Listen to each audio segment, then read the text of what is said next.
Sentire Media. Ciao a tutti and welcome to Venice Talks, a podcast series dedicated to Venice in Italy. I'm your host, Monica Cesarato, a Venetian food and travel blogger. Join me as I share my insider knowledge to help you explore Venice at 360 degrees. In this weekly podcast, we'll dive into the heart of a city, uncovering hidden stories and connecting with the people who make Venice unique. The artisans, the writers, the fashion designers, the bloggers, the journalists, and more. Let's break free from cliché and discover the true essence of Venice, not just the monuments, but the vibrant people, the Venetians. Experience Venice the right sustainable way. You can find me on my blog at www.monicacesarato.com and across all social media platforms. Enjoy the episode and let's journey through Venice together. Welcome back to Venice Talks, Season 2, Episode 21. Hi everybody and welcome back to Venice Talks. Today my special guest is Isabella Moro. She's a dancer, she's a Venetian, and she's so many other things. Ciao Isabella, how are you? Ciao Monica, I'm fine, thank you. How are you? Right. Well, not so happy because it's raining again. It never stops raining this year. I decided we moved to the monsoon areas. We should start growing rice here in Venice. I see. Right. Okay. Let's start. Who is Isabella Moro, first of all? So I'm a Venetian. I was born in Venice, in Campo Santo Stefano. Then Right in the middle of Campo Santo Stefano. Yes. And then I moved to Giudecca with my family, with my parents. And then I've been living with them until when I was 24, more or less, and I was traveling and studying at university. And I moved to Spain for Erasmus project, and then traveling and working in the States. But then I came back to Venice, and I decided to live in Venice. Wow, you travel all over the world. Nice. Yes. And since you travel all over the world, Venice or the world? Say again, sorry. Since you traveled all over the world, is it better Venice or the rest of the world? So I have to say that when I love to travel, but when I come back in Venice, Venice is always home, you know. Oh, yes, So Venice is. I really Venice. feel very good in my city, very well, very welcome all the time, especially before, I have to say. Because I remember when I was coming back from the airport or from the train station, I always meeting someone, always. Hello, where have you been? It's a great feeling, isn't it? When you go, okay, Yeah, I'm back now. I'm back. Yeah, like family home, you know, family city. Yeah. It's quite different. Okay, let's start from the beginning, both first. First of all, I said to everybody, you're a dancer. So let's start to explain who you are and what you do. So when did you start dancing, first of all? And what kind of dancing are we talking about? I've been dancing since all my life. Since I was 4 years old, I was studying for 13 years classical dance. And then I moved to contemporary and dance theater and contact improvisation and tango, Argentine tango, and many things. But when I was after getting a degree, I decided just to work because I needed to work. Did you get a degree in what? In dancing or something else? No, in Italian literature. Oh, okay, right. That's nice. But I was always keeping my dance studios apart. So both things in the same time. But so I had to work. So I have been working for cinema production, movie production here in Venice, and all that kind of stuff. But then I realized that that was not my work and my passion. So I decided just to be a teacher. I love children. So I started to make my studies for teaching creative dance or educational dance, which is a very specific dance activity inside the public school. Okay. Yeah. I'm missing this part. I Yeah. thought it was only okay, within the public schools. Okay, Yes. that's So interesting. I basically work with all kind of children from my specialty is from 3 to 11. Oh, really tiny Yes, ones. yes, Okay, I listen, really listen, listen. Don't tell love. me they have to wear little dancing shoes. You have just to love them and have fun with them. That is the secret. If Yeah, you I have think fun so. with them, they will love you. Mm. I can just see these little girls with their tutus and stuff. Yeah. Okay, And so yeah, so educational dance or creative dance more is more specific educational because it's really inside the school and it's a mixture between all the subject of the program of the school. So if, okay. for example, a teacher decided to work in a theme like, I don't know, the seasons or the colors or Mm-hmm. literature or photography or pictures of art, I Mm-hmm. can mix the body learning with the subject. So mix the two Nice. things together. Okay, So okay. taking So like yeah, you turn something that they're learning visually and with a head into something that they actually do with their body. with the body. Yes. Fantastic. Yeah. Fantastic. And listen, considering that Venice is losing 1,000 inhabitants per year, and Mhm. obviously it's losing its children, throughout the years, did you see this decline as well in the numbers of children that you're teaching, of course? Absolutely. Yes. Okay. Because Okay. many schools where we used to work now they disappeared. We closed Yeah. down altogether. Oh, They yes, of exist. course. Oh wow! They don't How exist long have you been anymore. how long have you been teaching for?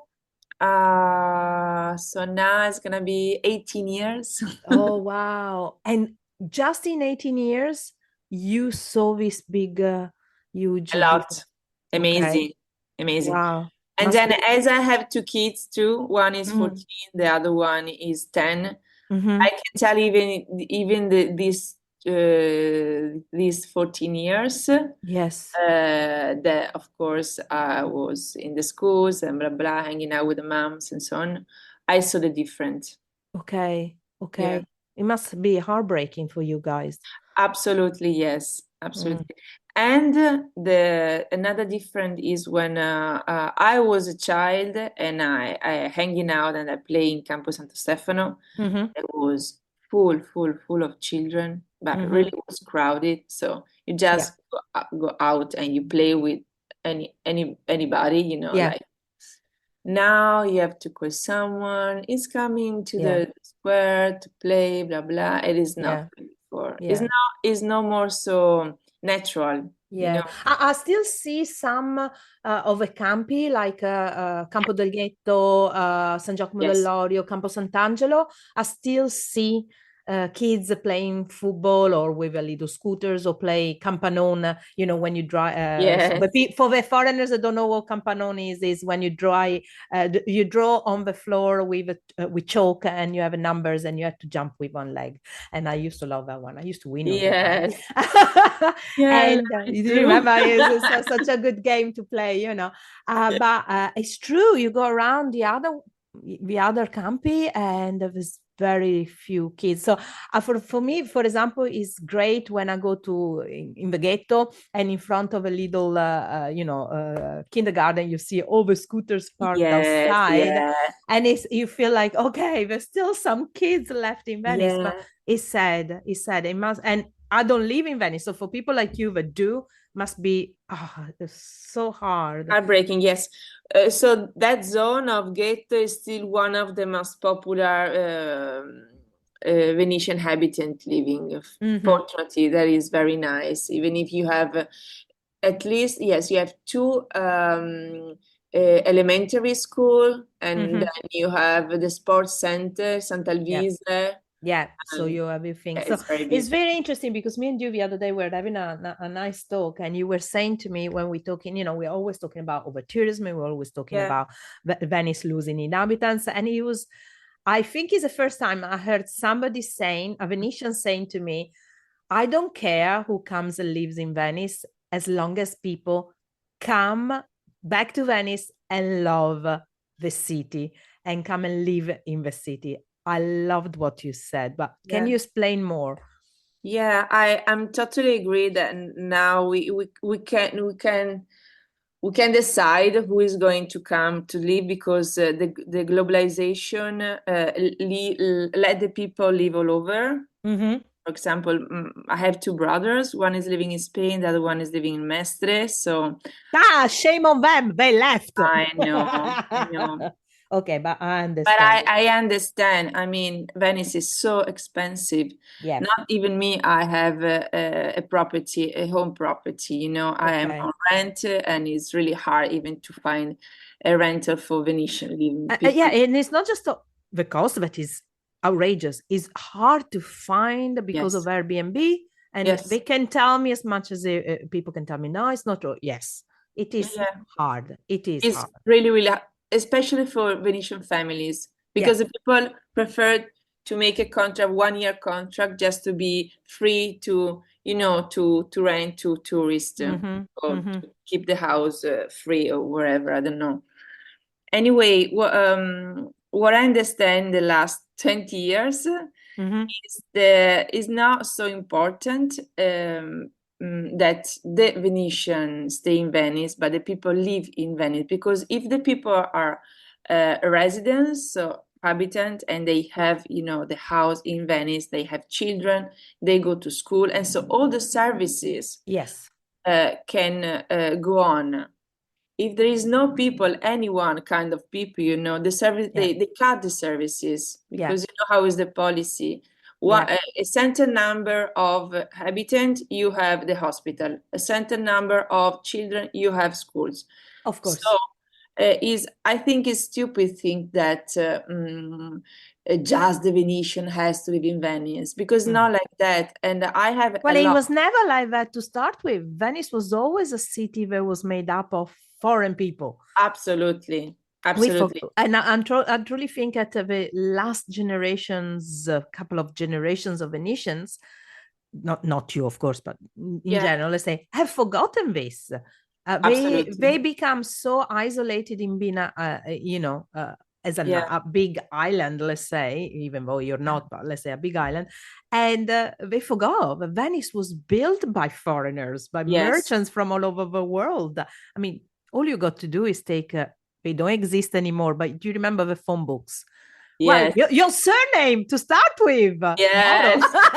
But you know, Monica, just very few days ago, I just was reading that even that period of Serenissima and so on, always the Venetian complained. Really? Okay, so it must be in the DNA of a Venetian. Yes, always complain. Too many people. Okay, I can't walk. Too many boats at that time, you know. I know. Always, Okay, really too many like to complain. Yeah, they had the moto even though they didn't have a motorboats, because they had too many boats. Now I'm pretty sure they were complaining about the cows and the horses and the pigs, probably, and the smell of them. Yeah, absolutely.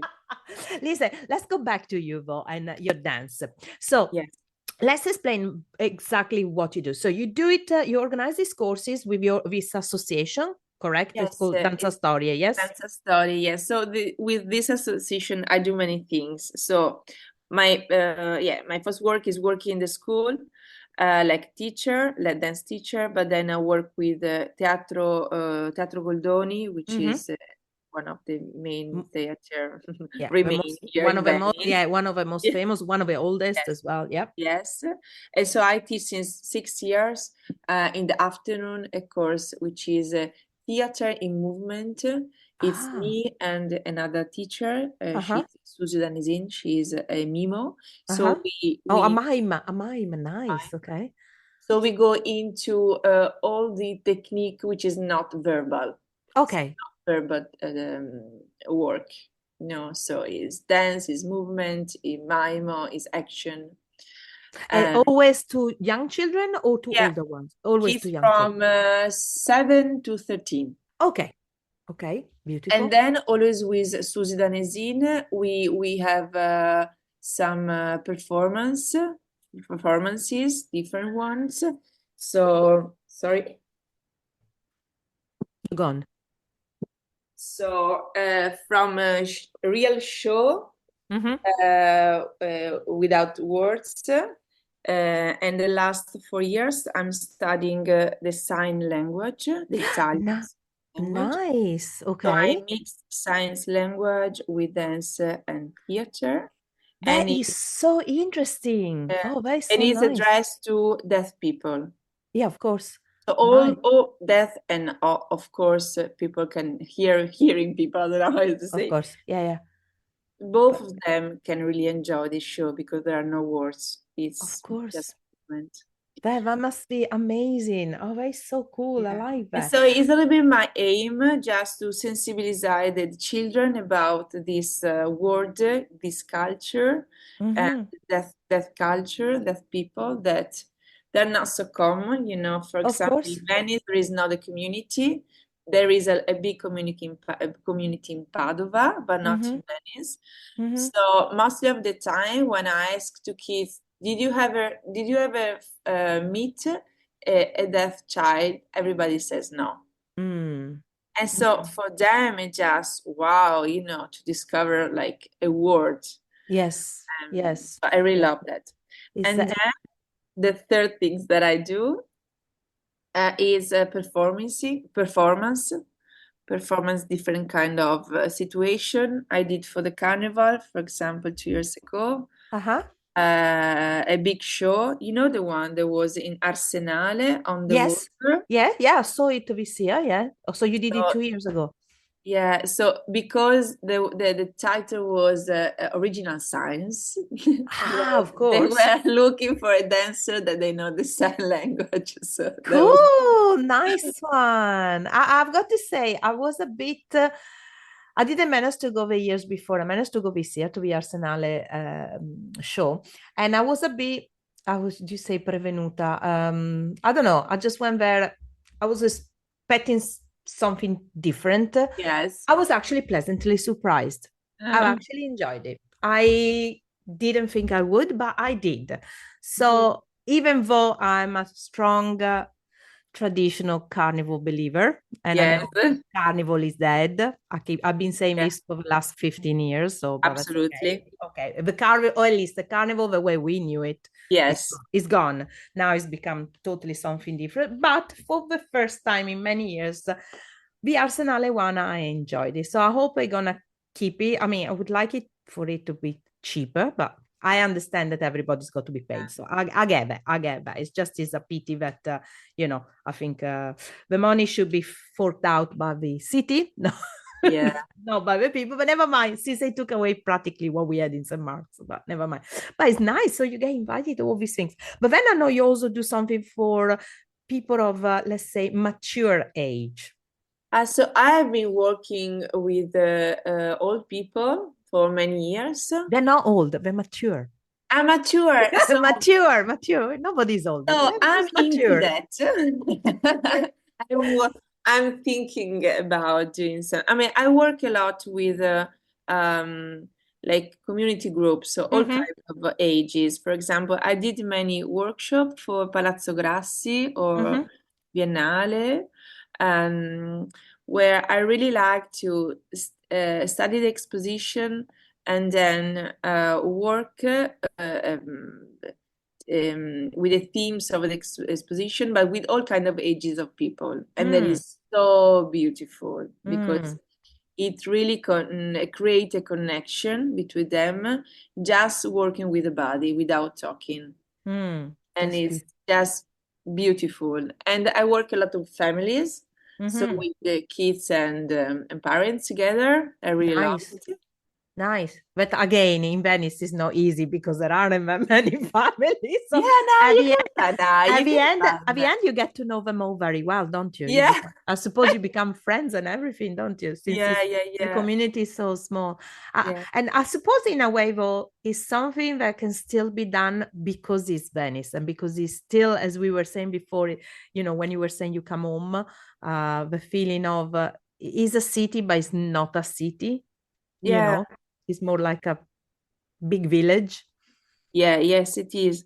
And in my work is all about relationship. Mm. So it's just getting to know and talking and, and tell about what you did, blah, blah, blah. Yeah, also because according to the feeling of somebody, the mood of a day, people express themselves in different ways, I assume. Yes. Like when you play an instrument. So, Isabella, you're doing so many things. When do you sleep? Also, because if you got I two don't kids, sleep very much. don't tell me that on top of the kids, you got cats and dogs as well. You do? For example, yesterday evening, I went to dance tango, on Tuesday, since 9 years in Campo San Giacomo dell'Orio, where I live now since 6 years. Yeah. They organize a milonga. Okay, let's start from zero on this, because I cannot dance tango for no love, no money, but I love watching it. So every week, what days and what time? So on Tuesday, from 8:30 to 11, they organize a milonga in Campo San Giacomo dell'Orio. Through the summer, yes? Through the summer, from let's say the beginning of June to the end of October this year. Yes. And people can just come and watch you dance. Yes, and it's so beautiful because many foreigners come to dance. For example, this is just amazing for me. Yesterday, you never know. I might find the man of my life if I come. Go on. Yesterday, I've been dancing with a person from Miami. He was so a good dancer, Oh. Just in Venice, just go down. You just go next to your house and you can dance with people over the world. I think. I wish I could dance tango. I love it. I think it's so sensual, so such a beautiful dance. But I know it's very complicated. Because you have to study just few years, then you. Oh, okay, yeah, you just said it. Few years. You didn't say a couple of months. You just said it. Few years. And then you will really enjoy. You just kill me there. Just right now. No, it's little by little. Before you were talking about miming, I think that maybe it's my call of action, because everybody tells me that I gesticulate. I use my hands too much. Yeah. So I think I go into miming. I think that will be my next hobby, I think. So, but it's great. And do this event happen in other parts of the city or just in San Giacomo dell'Orio? So, at least let me see. Before I had my kids, I was a really dancer. It was of course. So, like 15 years ago, let's say, you had almost every night you could dance in one different part of the city. Nice. Like in Salute, there was in San Basilio, San Giacomo, sometime in Piazza San Marco. That was amazing. Okay. In Lido. So do you think this is stopped because the residents have gone, or just because the people were organizing? I tell you why they stop. Okay. They stop because the people complain, of course. No way. Yes. And it's 11 o'clock. We're not talking about 2 o'clock in the last morning. year, this group that organized the Milonga, they got a big ticket from police. Yeah, a big fine, yeah. Yes, because they were playing music until 11:15. Oh la la, come on. And a young man, because yesterday I got this story, a young man living in Campo San Giacomo, they called the police. Complain. No way. Come on, this is a people that stay up until 2 o'clock in the morning playing games on the computer. Yes. Come on. That is so sad. Because the government, the Venetian government, doesn't support these events. And they should, because this brings not just the residents, but it's beautiful also for the tourists, because dancing is something that everybody can do. I remember seeing a couple of events in front of I Tolentini. Yeah? Yeah, here maybe 2 or 3 before COVID. I think it was before COVID. Yeah, and I mean, come on, Isabella, we should start a petition to start this thing going properly again. Come on, because this is a beautiful thing. Not just, I repeat, it is not just for you guys that live in Venice, but think of the amount of, the tourists at nighttime go to bed as early because there is really very little to do in Venice, apart from, but there's nothing wrong. Get me there, because I love doing it as well. But apart from sitting down and have a drink and a cocktail or something, one of the many cafes and bars, whatever. But actually, as musical events, I've interviewed Sarah Longo, singer, a few. I know her. So Sarah, and she sings for Aquarius, for the Hotel Aquarius that is in San Giacomo dell'Orio. And by the way, sounds to me like in San Giacomo dell'Orio, so many things happening all the time. You have a sagra, you have a dancing, you have a music, so many beautiful things happen. By the way, Monica, you know, Hotel Aquarius, the director, Luca, is amazing. He's a very special person, I think. I did a performance over there too, and he's supporting the Venetian artists. I know, that's what Sarah was telling me. And I think I might ask him to come on the show, because if he speaks English, he sounds perfect. But Sarah was telling me exactly that they go these concerts all the time. So, and she was saying to me that so many, she's always full. They're always full, always booked out. So foreigners, tourists, not just tourists, but everybody that visit Venice are looking for events like this. Just look what happens when they have art night, when they have all the different kind of things happen, and the Venice Fashion Week. But even the Venetian, even the Venetian need this kind of events, not just because exactly. It's very beautiful. Just look at what happens in Campo San Polo during Carnival, or even during the winter when they put the ice skating. It's always full of people. Or the old days, because I don't think they do it anymore. Do you remember when they used to do the cinema? My gosh, I was thinking about that. The open air cinema. It was so beautiful. Come on. I don't understand. These are events that, for me, the city could fully support. It will bring, you can do the original version, no? Just movie. Exactly. I really miss that stuff. And it was crowded of a theater. Do you remember in Campo Pisani? There was a theater, and then there was concert in Sant'Elena. There were the concert. It was crowded of music or theater, and there was band outside in Campo San Luca. There was always the band playing. So I understand that from the point of maybe since COVID and stuff, they got to be careful because of numbers of people, whatever. But it can be controlled. It can be done. Come on. And there are so many. Look, do you remember a carnival? You're younger than me, but you're old enough to remember this.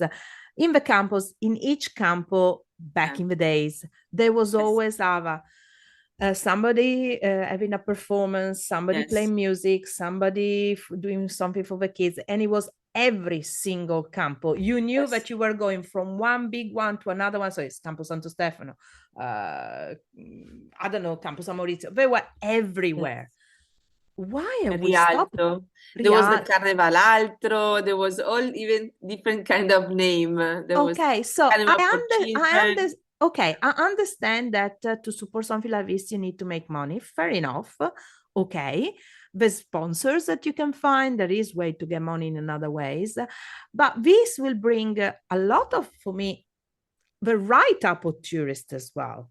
Because I think if people know that when they come into the city of Venice, they go more than 40 between museums and galleries, more than 100 churches, more than this, more than that. But then in the evening, there is dance, there is music, there is theater. And it's not just private organized things, but they are supported by the city. People will want to stay more. They're not going to stay for one night. Because especially they have the real feeling of being a city, because everybody thinks that Venice is a museum. Exactly. Everybody thinks that nobody is living in Venice. So we have just a guest here from Canada, a very young guy. He is 21. He was 21. He's 21. He just left. And I said, oh yes, tonight my husband is going to go to judo lesson.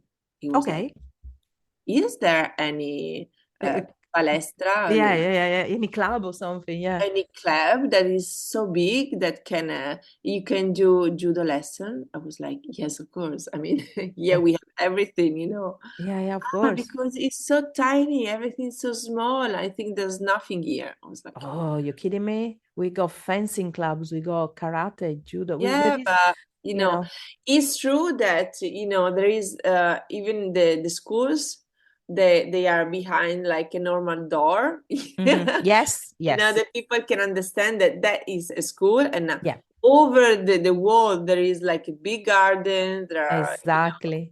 Well, because people don't realize that the gardens need to be behind walls, because otherwise every time the water rises they get washed away. And people don't realize that in Venice, obviously because it's a historic antique city, you cannot build anything new, so everything's got to be housed in what used to be once the home of somebody, a palace or something. So be it a school, be it an association, be it an hospital, everything is in a palace, and you never know behind that door. And that's what's the most amazing thing. So a few days ago I was interviewing Scuola Grafica Internazionale, and we were having a laugh because I was saying to him, I passed God knows so many times through there and I never knew they were there, because of course it's a tiny door with a tiny sign, and I didn't know. But then I looked at the picture on the website and the place is massive. No, it's so. Oh, by the way, where is your association located? So I had a big studium that was in Saccafisola, but then I don't have it anymore. Okay. So I basically work around, and if I have to train to make my come si dice, le prove. Oh yeah, you got to do the, oh gosh, I can't remember anyway, but you got to train, let's say, yes. Train and to prepare like a show. I just go at school, friends that has a school, and they gave me a place, and I can sit. Yeah, and that's sad, because somebody like you should have its own, the opportunity to have your own space and your own studio. And there are places in Venice that could be used for that. So it's bittersweet, this conversation a little bit, because I know you're like me, full of, when we spoke the first time, I thought, oh my gosh, she's like just like me, full of enthusiasm, very positive. But at the same time, we are be realistic, and we see what's happening in Venice at the moment. But so what are your plans for the future? What do you see in, let's say, 10 years time ahead for you? And she died after this question. No. Is I will keep on being positive. I don't like to complain, I have to say. So you're so not Venetian. I try not to be so Venetian that way. But I really I have to admit that we are on the hand of the politicians. Yes. Yeah. So if the politics doesn't turn their direction on not supporting the Venetian will let. We don't have any chance. I mean, of course. Really, we don't have any chance. Yeah. And it's so sad. It's so sad. Yes, I always I keep thinking that Venice is just an amazing place to grow up our children and to live. But Venice is changing a lot, as we told before, and it's not the Venetian that I grew up. And but then again, it's not the world we grew up. It's changed so much in the last 20 years anyway. Technology and everything has made such a change. But I think the problem at the moment is that everybody's concentrating on, Venice is sinking, Venice is crumbling. And that's not the main, well, it's a problem, of course. I'm not saying it's not, but, there is a problem that is shared by many other cities in the world. The main problem in Venice right now is that it's dying because the people are leaving. When you lose 1,000 inhabitants per year, nothing is done, because the city could intervene with housing and help a little bit more, maybe, even the students, people like you give you the opportunity. I'm not saying to give you for free a location, but to give you at a decent rent, so it's worth your while to have an association and all these kind of things. So if a foreign person wanted to come, let's say is on holiday here, let's say for a couple of weeks, and not 1 day or two, because we can do nothing for a day or two, but let's say it's a couple of weeks, can they take part in any kind of course or something that you do, or this is mainly just for the locals? And then is depending on what I'm planning. For example, when I work in the museum, they can do it. Okay. Because I even speak English, so sometimes I can translate and so on. If I do a show and they have kids, they can come to see the show. It's depending on what I'm doing in that period. But yes, of course, they could enjoy. So have you got any show coming up for us to publicize right now? No, now I'm a pause breaking moment. She's on a pause. I don't know. She's holiday thinking with my kids, so a little bit. I will start again in September. Okay. Oh, but you are okay. But so by the time this goes out and people listen to it, so in September, do you already know what you're planning to do, or you still haven't decided? We still didn't have decided. Oh, you're very Venetian, leaving it to the last minute. Yeah. Not always, not really. But listen, we still don't have a date for the show, so we are working on it. One last thing, your free tips for somebody if they want to come to Venice and enjoy to the fullest, but also to respect it. What would you say people should do? Probably what I would like to suggest is really have open eyes all the time, just to realize where they are. Especially respect the space of all the other person, which is not Venetian, even the tourist. And try not to be in a hurry all the time, just to be relaxed, and even stop in places where are not recommended from Lonely Planet or other guide. Yeah, of course, TripAdvisor and stuff like that. Yeah, and enjoy the city very first hours of the morning and after 10 in the evening. Yes, that's true. It's just the best. We keep saying this, and then next thing you know, it's gonna be crowded before 10 and after 10, and not during. Yeah, it's just the best. Yeah. Listen, Isabella, we got to say to everybody also to come every Tuesday in Campo San Giacomo dell'Orio. Yes, for the tango lovers. Yes, yeah, but also because I was just reasoning now when you said that you met this person and you were dancing. I mean, it was a great experience for you, but think about it on his side. He's actually dancing with a local, and I don't know, do you get to talk while you dance or not? Yes. Okay, so and he was so surprised. He was like, "Where do you come from?" I come from Venice. But where do you live? Here next the Cali, Yeah, so it must have been amazing for them. I can't believe it. I know, it must be amazing also for a tourist to be able to speak to a local and on a one-to-one situation without the pressure of I'm the tourist, you're the local, or the typical situation, you walk into a shop, hi, how are you doing? Well, blah blah blah. And it's a different kind of conversation you can have, and it must be, it's a beautiful opportunity. And it's beautiful also to watch people dance as well, also because I know there's all ages, and I love to watch mature not old, mature dancers.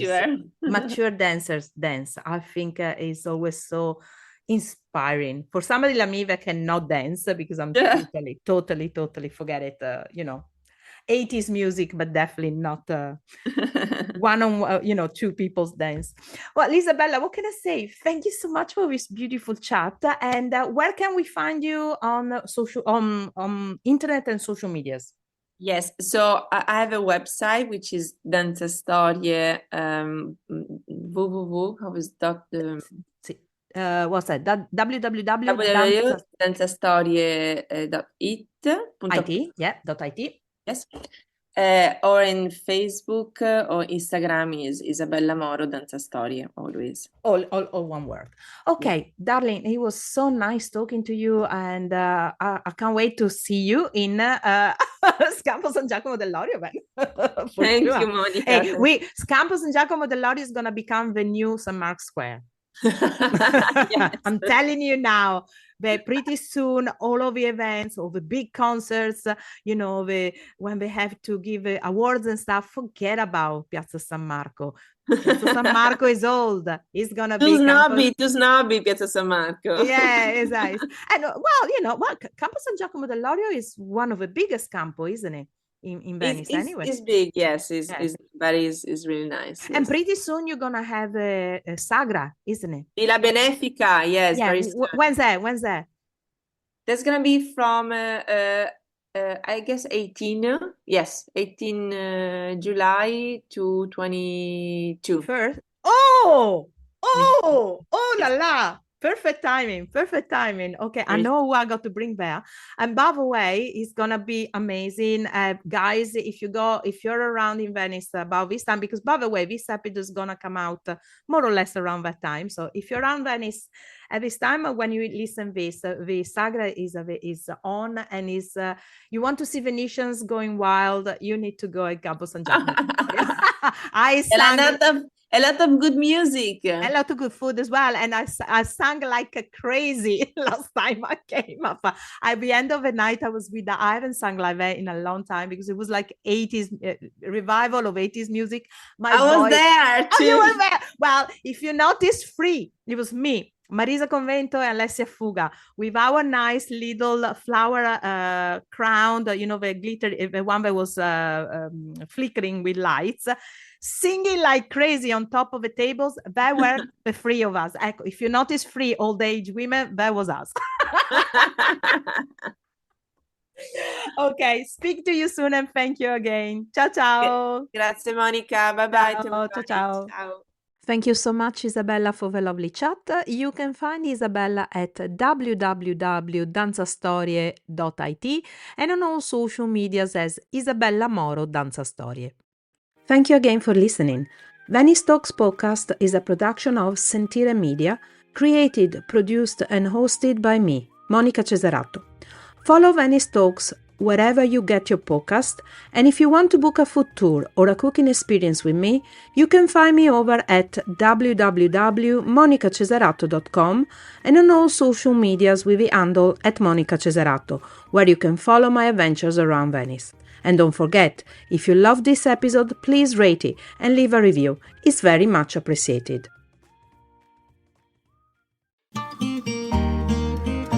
Sentire Media. Hey, podcast producers and show hosts. Do you want to join a podcast network that celebrates all things Italian? At Sentire Media, we understand the allure of Italy and its unique culture. Our devoted team of hosts and producers are all driven by their shared passion for Italy. And we work tirelessly to create the best lifestyle podcasts and content that will whisk you away to the very heart of Italy. With us, you can savor the mouth-watering flavors, get lost in the stories from the past, break down the cultural barriers, and truly immerse yourself in the vibrant traditions of this intoxicating country. If you have a great podcast idea or are already in production and would like to join Sentire Media, head over to sentiremedia.com, that's SENTIRE media.com, and find out how to submit your show.